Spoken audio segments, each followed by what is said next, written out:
Hi, I'm Sally Elias Kezi, the Cake MD, and today we're going to make Zalabia. So Zalabia, also called Loqmit al-Adi in Arabic, is pretty much a fried dough soaked in a simple syrup. So it makes it sound like a lot of other things you've probably heard of, right?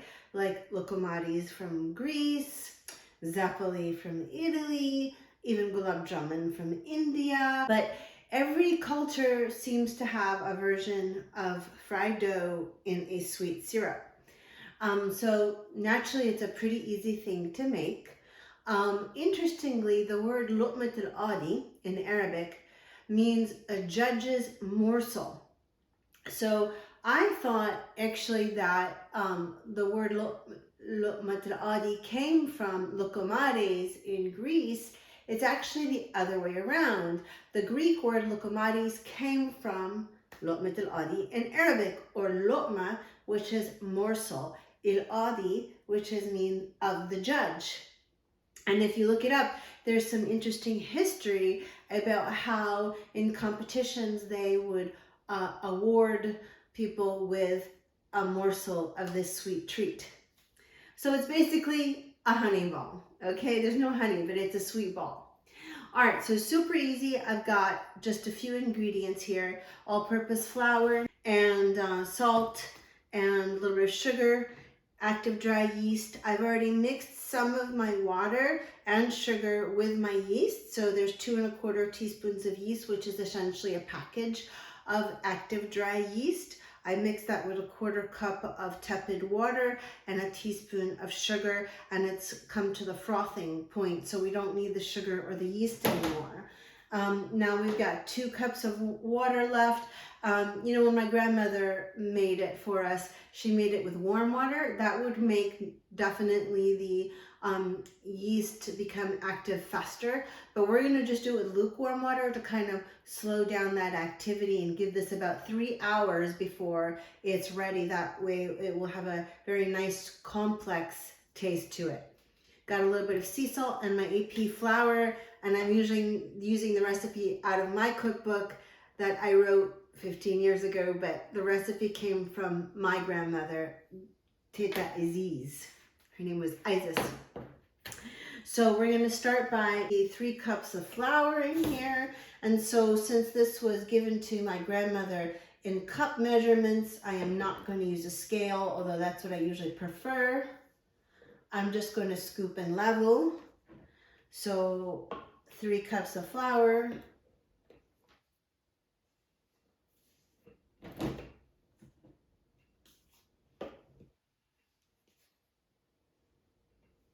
It's super cool actually when they do this in the streets by street vendors. They make these huge vats of Zalabia, and they're so good at it and super fast at it. It's really fun to watch if you have a chance to look up a YouTube video.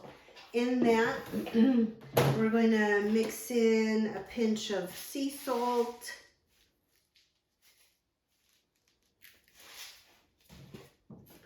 Just stir that up really quick. And you can use a spatula or a wooden spoon here. I'm just using a spatula. So in the well of flour, we've created a hole in the middle called a well. Okay, so in that well, we're going to add our yeast mixture, which is nice and frothy now. Make sure your yeast is active if you've had it for a while. If it doesn't froth like that, leave it a few more minutes. If it still doesn't froth, chuck it and start over with a new batch of yeast. So we're going to add a little bit of water to start. It's super easy. We're just going to slowly blend the flour with the water and keep adding water as we go.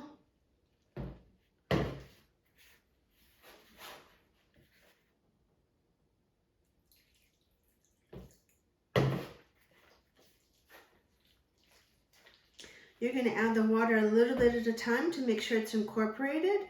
You do want a loose batter, but you want to, you know, kind of go slowly at the end so you don't add too much water and make it just soupy.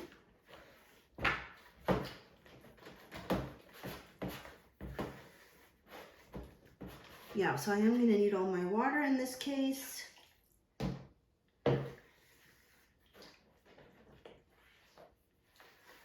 And the flavor really does not come from the batter, as you can see. It's very simple ingredients in the batter. The flavor is going to come from the syrup. You can just make it a very straightforward, simple syrup, just sugar and water, or you can add rose water to it, as most people do. I like mine just simple sugar and water. So I would say this is like the consistency of pancake batter. You don't need to worry about making this very smooth like a crepe. This is not crepe batter. This is okay if it has some lumps in it, and it'll sit for 3 hours and it'll be just fine when we get to the point of using it. So you're just I'm gonna wrap that and cover that in plastic wrap now and leave it for 3 hours at room temperature. Okay, see you soon. All right, so we're back. The batter has been fermenting for about 3 hours. I'm gonna pour some in a piping bag, and we're going to drop little balls of batter into the hot oil. So I have oil that's at 375 right now, and I've got a piping bag. So I've got a pretty large piping bag, but I'm probably only gonna fill it about halfway.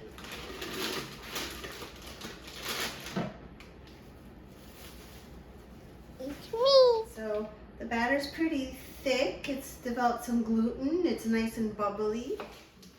I put some of the batter into this piping bag, and I cut a hole about that big. What I do is pipe little blobs and then pinch it shut here to release the blob. Okay, so I'm going to have little balls of zalabia. Okay, so we're going to go like that and squeeze and pinch and squeeze and pinch. You get better at this with some time. Squeeze and pinch. They're just floating and having a little swim. Squeeze and pinch. That was a big flop. Squeeze and pinch. Flop. Whoop. Gotta be Did you careful hear when it's yourself? splashing a little bit. Yeah, back up a little bit. Okay, good. And then squeeze and pinch. That was a flop.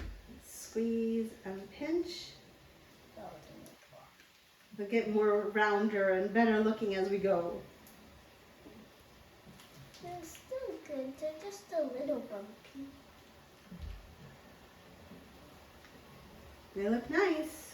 We'll keep going. We've got some more room. Just a little bumps.